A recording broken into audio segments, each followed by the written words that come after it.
Eleito com um discurso crítico ao que chamava de velha política, o presidente Jair Bolsonaro não pediu indicações dos partidos políticos ao escolher os seus ministros. Vem tendo uma relação difícil com a Câmara dos Deputados e o Senado desde o começo dos trabalhos do Congresso, em fevereiro. No entanto, às vésperas da votação na Câmara da reforma da Previdência, o governo resolveu lançar mão de uma das práticas mais antigas de convencimento de parlamentares à liberação de emendas ao orçamento.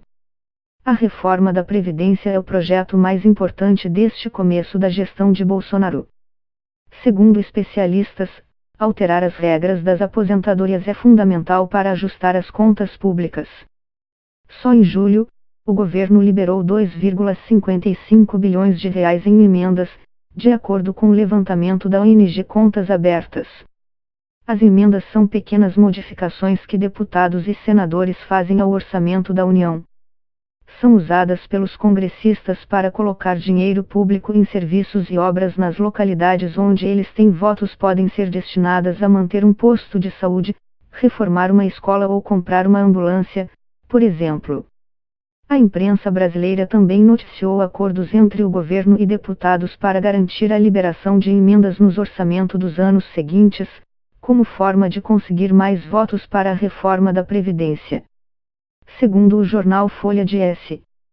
Paulo, o ministro Onyx Lorenzoni, Casa Civil, teria prometido 40 milhões de reais a cada deputado que votar a favor da reforma previdenciária, até 2022. Na terça, os deputados terminaram a fase conhecida como discussão do projeto, no qual congressistas contrários e favoráveis à proposta falam na tribuna. A previsão para esta quarta-feira é que a oposição apresente pelo menos mais 4 requerimentos antes que o texto possa ser votado.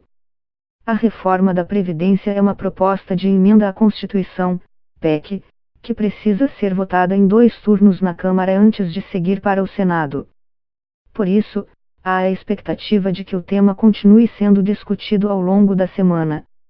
As promessas de emendas já são parte do folclore do Congresso.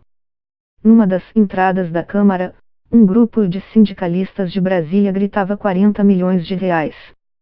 40 milhões de reais, toda vez que um deputado pró-reforma passava, na manhã de terça-feira, 9.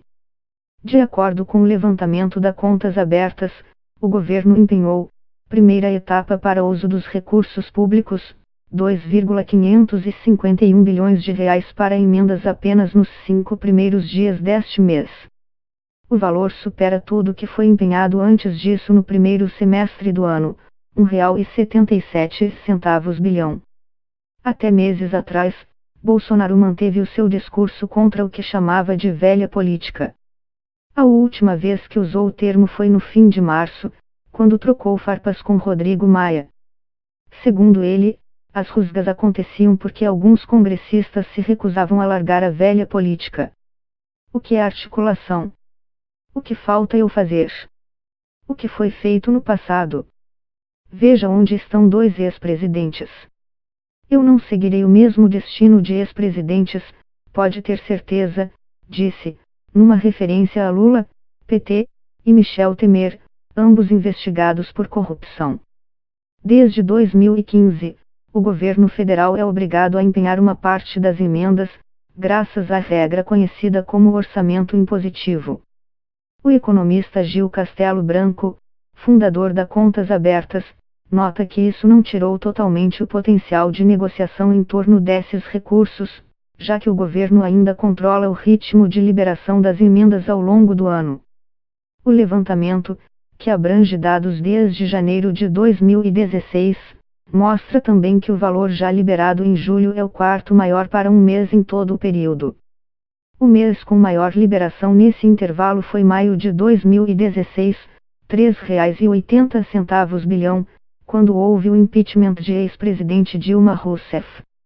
Na ocasião, tanto o governo Dilma quanto os aliados do então vice-presidente, o MDBista Michel Temer, negociaram votos em troca de emendas.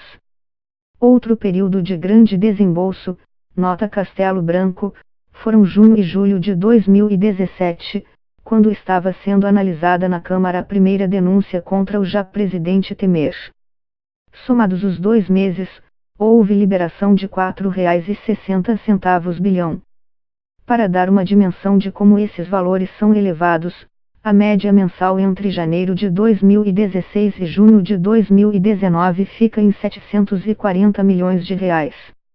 O que acontece hoje em dia não é o que ocorria anos atrás, em que você favorecia um parlamentar da base em detrimento de outros, um partido, em detrimento dos demais. Agora você libera tudo, mas libera a conta-gotas, estrategicamente, quando tem uma votação importante no Congresso Nacional, afirma Castelo Branco. Bolsonaro respondeu no começo da noite de segunda às críticas de que estaria trocando votos por recursos do orçamento. Por conta do orçamento impositivo, o governo é obrigado a liberar anualmente recursos previstos no orçamento da União aos parlamentares e a aplicação destas emendas é indicada pelos mesmos. Estamos apenas cumprindo o que a lei determina e nada mais. Boa noite a todos, escreveu ele. Castelo Branco se refere às promessas feitas pelo governo a parlamentares de liberar verbas extras para gastos em suas bases além dos limites previstos no chamado orçamento impositivo, o equivalente a 1,2% da receita corrente líquida do governo. Dentro dessas regras, o orçamento aprovado pelo Congresso em 2018 para 2019 prevê quase R$ 15 milhões em emendas para cada parlamentar neste ano, além de R$ 3,6 bilhões para serem distribuídos entre as bancadas estaduais. A soma disso dá R$ 10,8 bilhões, dos quais R$ 4,3 bilhões já foram empenhados. O que a administração Bolsonaro pode fazer é usar recursos livres nos orçamentos dos ministérios e destinar para gastos em regiões indicadas pelos congressistas.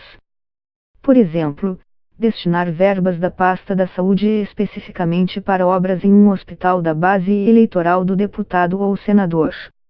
O parlamentar poderá divulgar em sua base que foi seu pedido que garantiu o dinheiro, mas esse gasto não terá o carimbo legal de sua indicação.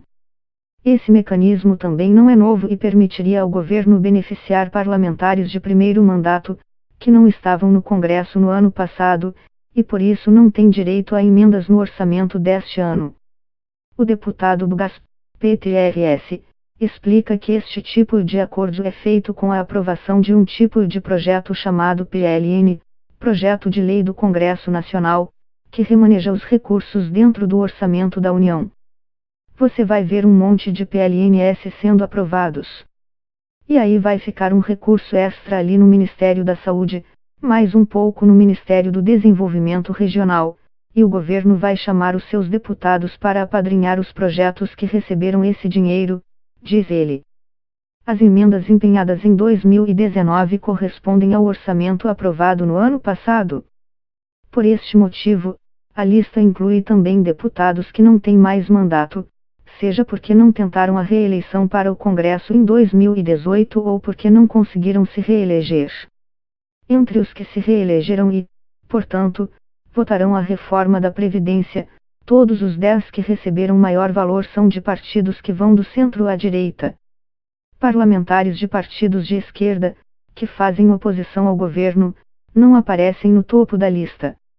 Entre os 10 mais estão os deputados Marco Feliciano, POD SP, com 12,1 milhões de reais, Alex Manente, Cidadania SP, com 11,9 milhões de reais, Roberto de Lucena, POD SP, com 10,1 milhões de reais, Misael Varela, PSD-MG, com 10 milhões de reais, André Fufuca, PPMA, com 9,6 milhões de reais, Altineu Cortes, PLRJ, com 9 milhões de reais, Celso Russomano, PRBSP, com 8,5 milhões de reais, e Eli Correa Filho, de EMSP, com 7,5 milhões de reais.